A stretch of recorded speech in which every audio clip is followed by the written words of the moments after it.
In recent years, lossless and lossy compressors have been developed to cope with the ever-increasing volumes of scientific floating point data. However, not all compression techniques are appropriate for all datasets, and determining which ones to use can be time-consuming, requiring code modifications, trial, and error. Today, I will present our work libpressio, a generic library for the compression of dense tensors that minimizes the code changes scientists need to make to take advantage of new and improved compression techniques. My name is Robert Underwood. I recently defended my dissertation at Clemson University and will graduate in December. How do we use compressors right now? I've included some snippets that show how to use SZ, ZFP, and MGuard, the three leading compressors developed as part of the ECP project. As we can see from these examples, each of these compressors handle a number of different aspects of compression differently. In fact, there are a number of differences. Some of the compressors modify the input data in some cases. Some name the absolute pointwise airbound differently. They provide dimension information in different orders. They use different conventions to indicate the number of dimensions of the input data. They configure their settings differently. And what about thread safety? All of these differences causes semantic friction, which make it hard to use compressors correctly. The problem is that compressors have too many interfaces. Every modern compressor handles these subtle details differently. As such, users need one interface so they can focus on their science and allow compression researchers to develop their methods independently and reasonably make comparisons between these techniques. However, to make things worse, I've only talked about 3 compressors. Every compressor I've worked with has had yet another interface that users have to learn in order to use them. In essence, is the same line of arguments that led to the development of the MPI specification to prevent the proliferation of inconsistent message-passing interfaces. But does this really make a difference? Where does high-performance computing use compressors? HPC is increasingly using compression everywhere, from exascale computing applications, mainline interfaces used for experimentation, to I/O libraries like HDF5 and ADIOS2, language bindings for a variety of languages, and quality analysis tools like ZChecker and Foresight. Right now, for uses of these tools, compressor developers either need to develop their own version of the tool or implement each abstraction for every tool. Collectively, this leaves us with a balkanized landscape where users are unable to take advantage of the compressors that would help their applications, and work is duplicated as a result, leading to frustrations by everyone involved. So can we construct an efficient abstraction for lossy compression of scientific data? If we can go a long way to improve the balkanization of the compression landscape, enabling each team to do what they do best. Compressor design for compression researchers and science for scientists. In this work, we compared libpressio to 9 different competing libraries and measured the overhead of each of the design decisions made by these libraries, as well as their overall runtime overhead. We showed that libpressio is able, in comparison, to achieve insignificant overhead. We further show an improvement in usability as measured by a reduction in the lines of code compared to native code using each compressor by 50 to 90%. The value of this tool can already be seen by its adoption into ZChecker and ADIOS2. So what is libpressio? Libpressio provides a common interface for loading compressors, configuring them, performing compression and decompression, representing data, error reporting, and the computing of metrics. Here is a complete code example for libpressio. The code in the red boxes is the only code that you would need to change if you wanted to switch from SZ to ZFP. We will walk through this code step by step in the coming slides. libpressio already supports a variety of lossless and lossy compressors. It already has support for 13 plus compressors, 14 plus meta compressors, 6 programming languages, 17 commonly used metrics, and 10 data formats. This is code that you as a user or developer of compression libraries don't have to write. These plugins were developed in collaboration with scientists at 7 different institutions from all around the world. Of particular note are the 3 leading air-bounded compressors developed as part of the Exascale Computing project, SZ, ZFP, and MGuard. These compressors have driven improvement in compression ratios for scientific data. I also want to highlight some important applications that use libpresio. AutoSFX, part of the XFL project, which aims to automate portions of crystallography data analysis, which is adopting libpresio to handle data reduction. ZChecker, an analysis tool developed within CODAR, also part of ECP, which is adopting libpresio to interface and soon parallelize compression. And HDF5 and ADIOS2 I/O libraries commonly used in HPC, which have libpresio integrations to compress users' data. So what about prior attempts at compressor interfaces? There have been several attempts at lossy compressor interfaces that have been developed within the HPC community. If a feature is supported, we mark it with a check. If it is not supported, we mark it with an X. If the answer is complicated, we mark it with a caution sign. Some classic examples of compression libraries in the broader community are libarchive, used in the Linux tar command, ffmpeg, which is specialized for video, ImageMagick, which is specialized for still images. These libraries lack features like data type and dimensionality awareness, and in some cases, hardware acceleration required to support HPC workloads. Or they're simply too tied to a specific workload to be useful in HPC outside of their intended purpose. Libraries like numCodex and SCIL are closer to libpresio, aiming at just abstracting compression. numCodex is a Python library, and while the interface for numCodex is quite productive, it lacks two things. First, most HPC applications are written in C or C++ or a similar language, and the transfer times between C and Python can be marginally expensive. Second, it uses JSON-typed parameters. This actually makes it quite difficult for some HPC-focused applications and compressors that rely on types like CUDA streamt's or MPI-COM parameters to distribute compression. SCIL is a C++ library.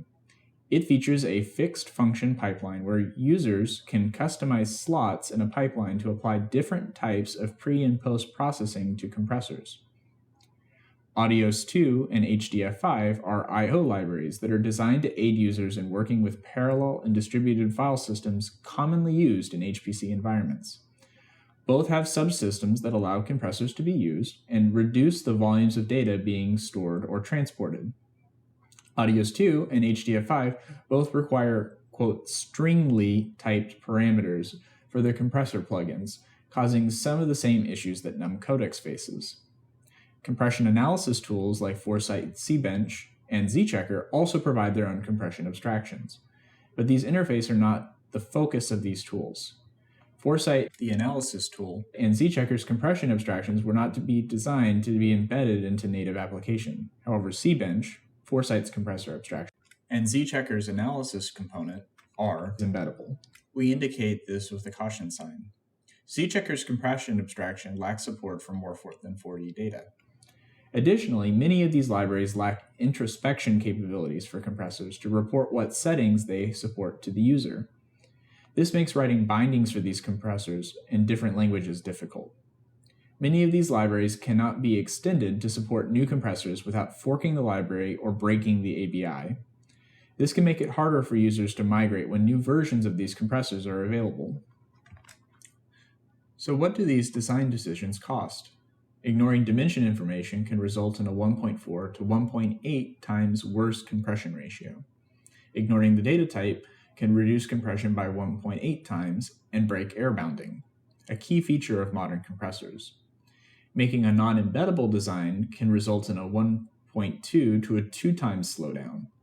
Not allowing types like CUDA streamT or MPI-COM to be passed can make compression 1.9 times slower or worse, and limit their usefulness in distributed environments.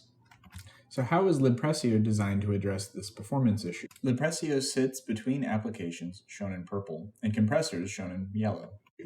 libpresio has 6 major components: the plugin manager, the options abstraction, the data abstraction, compressor plugins, metric plugins, and I/O plugins. In the following slides, we are going to revisit the code sample from earlier, piece by piece, to see how the components of libpresio, the green portions of this figure, help to produce a productive abstraction for applications and libraries alike. As we talk about the code from earlier, I'll dive into more detail for each component. First is the plugin manager. It allows the user to query what compressors are available and their versions, and then select which compressor they wish to use. Here we load the SZ compressor. Compressors are configured using the options interface. Options map string keys to a discriminated union for each setting. Users then can introspect the values of the options and convert between the various types. Here we configure SZ to use the value range relative airbound mode with a 1% airbound. Data in libpressio is stored as a pointer, a deleter function, and then dimension and type metadata. This is a very extensible design. If we want to represent data on the GPU, we can simply use a pointer to GPU memory. If we want to represent data in non-volatile storage, similar changes can be used. This structure is lightweight to create, making it easy to work with existing data structures. This enables consistent semantics for the compressors. Here we create placeholders for compressed and decompressed byte streams. Compressors themselves are reference-counted classes whose lifetime manages calls to initialization routines like SZInit and SZFinalize. libpressio further requires consistent semantics for where data can be modified, enabling low overhead and consistency amongst various compressors. Lastly, where compressors have consistent settings, libpressio provides common names for them, allowing for ease of use and portability of options between compressors. The compressor interface has required compress and decompress methods that operate on a single buffer. For these operations, the input buffer is held immutable, and the output buffer is moved in a C++11 sense. This allows the compressor to reuse the provided buffer, for the compressor allows providing a buffer, and it allows it to be filled if it does not. There are also APIs to get the underlying version of the compressor library to both assist in providing a provenance of the compression and also to allow different versions of an API based on its version to enable better compatibility between versions. The last required interface for compressors is called Errable. It provides a consistent way to communicate errors and warnings from the compressors to the users. There are also many optional variants of these methods that operate on multiple buffers at once. The use case for the latter methods are designed to accommodate compressors like fraz and libpressio opt, which use a user's analysis code to bound the data. In these cases, users may need to consider multiple buffers simultaneously to make an informed decision about what error bounds to apply. Another use case of the mini versions of these APIs is to enable efficient batch compression of collections of buffers in a distributed and parallel environment. What happens if a user calls a mini version of an API on a compressor that doesn't support it? libpressio provides a default implementation of the mini versions of these routines that compressors delegate back to the base versions of the requested API if only one buffer is passed. If more than one buffer is returned, then an error message is reported. Compressors are also configurable. Configurables have the ability to provide a list of their current options, set new options, and get compressor information and documentation. libpressio bifurcates options and compressor into compile time settings called configuration, used for things like SZ's writestat option, which indicates if SZ was compiled with internal metrics capabilities, and runtime information called option, which is for things like error bounds and compression ratios. Lastly, the compressor interface also provides a compressor-specific metrics interface. Some compressors, such as SZ, can output timing and decision variables specific to the SZ algorithm, which can help users debug and understand specific aspects of multi-stage compression algorithms like SZ. By including an API for this in the interface, the user has one consistent API to gather this information on recent compression operations, regardless of what compressor they use. A key insight of libpressio is that metacompressors can increase productivity. Metacompressors are not compressors themselves, but implement the same interface, allowing users to use them in the place of compressors. These can be things like scripting interfaces, auto-configuration tools, runtimes, pre- and post-processors, and parallel runtimes. I and my colleagues will be talking more about these at different venues within SC. Metrics and observability are key to productive uses of APIs, as can be seen from PMPI for MPI and OMPT for OpenMP. libpressio is no exception. Metrics in Libpressio are required to implement one function that returns a list of metrics that are computed. To set the values of these metrics, Libpressio provides callbacks before and after each interface on the compressor to enable robust tooling. For example, before compress and after compress can be used to measure the timing of compression routines. The default no-op operations are provided for each method that the user doesn't use. Metrics can also be configured to allow for more capable modules, i.e. a metric module that computes a weighted mean for the differences between the uncompressed and decompressed data values could accept a parameter to pass the weighing. Lastly, while getting data into and out of Pressio data structures is relatively easy, understanding how to load these various kinds of data is an important adjacent concern for using compressors in practice. They allow users to load data from a variety of file formats into a dense Libpressio data object. We currently support several file formats used within the HP community, including PETSI dense matrix formats, HDF5, NumPy, and other formats. Here is an example of loading a binary file. Since this is a binary file, we allocate sufficient space for a 500 by 500 by 100 IEEE 32-bit floating point value. There is also a generic version of these methods that allow users to easily swap where they read their data from by loading an I/O object. For I/O objects like HDF5 that can store and load multiple datasets at once, a read mini and write mini interface is also included to allow the interface to use collective I/O where possible. At this point, we will turn to a demo of how to use Libpressio and demonstrate what it takes to port between different compressors using Libpressio. So to start off, we're going to use SPAC to manage the various dependencies that we're going to use. So let's look at our spac.yaml file. Here we're installing with Libpressio, and then we're using the mguard, SZ, and ZFP compressor modules. Libpressio allows you to enable which compressor modules you build with. That way you don't have to build more than you need. We're going to activate that. After we've activated it, we can install. Okay, everything is installed. So at this point, let's look at what we need to do this with SZ. So we're just taking in a data buffer from some library. We're going to apply compression to it and apply decompression to it, something relatively straightforward. With SZ, you call an initialization routine, configure the parameters using a global object, and then you invoke compress, then you invoke decompress, and you move on from there. ZFP is relatively similar. We're going to basically get the data from the application. We construct kind of this descriptor object that describes to ZFP how to actually go about applying compression. After doing that, we apply the accuracy of 1e minus 4, perform compression, and then perform decompression.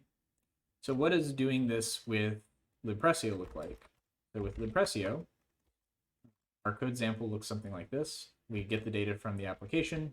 We then create a library, which we then use to load the SZ plugin. You can see that with the string SZ here. We then configure it, passing the absolute airbound mode and the specific absolute airbound that we want to apply. We then configure the compressor using that set of options, set up descriptors that describe the input data, the data that we're going to compress, the data that we're going to then decompress into, invoke compress, invoke decompress, and then clean up a variety of different ancillary buffers and things that we used over the course of this. So if we wanted to port this code to using ZFP, what would we need to do? Well, we'll create a new file, Libpressio zfp.c, and we'll just start with the exact code that we're using right now for SZ. After that, we just need to load a different compressor plugin, so we'll load the ZFP compressor plugin instead. ZFP doesn't have the notion of a airbound mode string that needs to get set, but it does have an accuracy, so we'll set ZFP's accuracy, like so, and then we'll configure the compressor as normal. At this point, we have fully replicated the example that just compresses and decompresses a buffer in SZ to one that does it with ZFP using Libpressio, and we didn't have to change very much code. What about the build system? So if we look at the make file that we're using to build, this is the stanza that compiles it for using SZ. This is the stanza that compiles it using ZFP. And notice that we actually don't change the compilation flags between compiling with SZ and compiling with ZFP. So we can now build our example, and everything builds successfully. Now, at this point, we might want to gather some metrics about the compression operations that we're doing. libpressio has a number of features built in for doing this, and we'll use some of those now. So we'll say that we have an array of metrics IDs that we want to compress. In this case, we're going to say we want timing information and size information. After we have that, we then need to create a Pressio metrics object. So we'll say struct Pressio metrics, that metrics, and say that that's equal to Pressio get Pressio new metrics. And we'll say that that takes the library object. Then we'll say that it takes the metrics IDs structure and the length of that array. And then we'll say Pressio compressor set metrics, compressor metrics. And we've now applied and gathered the time and size metric sets from when we perform the compress and decompression operation. Once we have those, we then probably want to get those back. So we'll say struct Pressio options metrics results equals Pressio compressor get metrics results compressor, and we have the metric results, but that's in a Pressio option structure which we need to decode. We just want it in a human readable form, so we can say char star human equals Pressio options to string, pass the metrics results object. After that, we can say f print f to standard error, and then we can free the string human Pressio options free results, and then Pressio metrics free metrics. We can then build again. And if we run this example, we now see that we have timing information and information on the compression ratio. I hope this demo kind of shows you some of the potential and the productivity that you can have from using the libpressio compressor abstraction. So what overhead does this design have? We tested 35 configurations with 30 replicates of each configuration. Of these, the largest overhead was 2.08%. The largest median overhead was 0.47%, with the largest variation between the smallest and the largest overhead was minus 1.6% to plus 1.7%. Having little to no measurable overhead allows for an abstraction like libpressio to be widely used within HPC. Using a Wilcoxon sign rank test, a common paired non-parametric statistical test that can be used for millisecond timing comparisons where machine-based run-to-run variation can be large, we found that the probability that these distributions meaningfully differ from 0 is 0.6, suggesting that the overhead that exists from using libpressio is diminuous relative to the machine noise. We've also used the more common paired t-test and get a p-value of approximately 0.3. Lastly, we assessed productivity improvements. We implemented 11 applications to at least feature parity with existing applications built with native compressor interfaces. We find that it reduces the volume of client code by at least 50% for all use cases, and in some cases much more, as much as 90% as measured by CLOC, a source code measurement tool on normalized formatted code. In conclusion, can we construct an efficient abstraction for lossy compression of scientific data? Yes. We demonstrate at least a 50% reduction in the volume of client code while implementing a compressor abstraction with de minimis overhead. This low overhead means that scientists can more easily adopt compression into their workflows and is already and will continue to inspire the next generation of compressors. As for future directions of this work, we see better support for accelerators, asynchrony, and sparse compression as key. I would like to thank Clemson University, the U.S. Department of Energy, the ECP project, the National Science Foundation, and Argonne National Laboratory for supporting this work. Do you have any questions? I'd love to hear them. Please reach out to me at robertu@g.clemson.edu.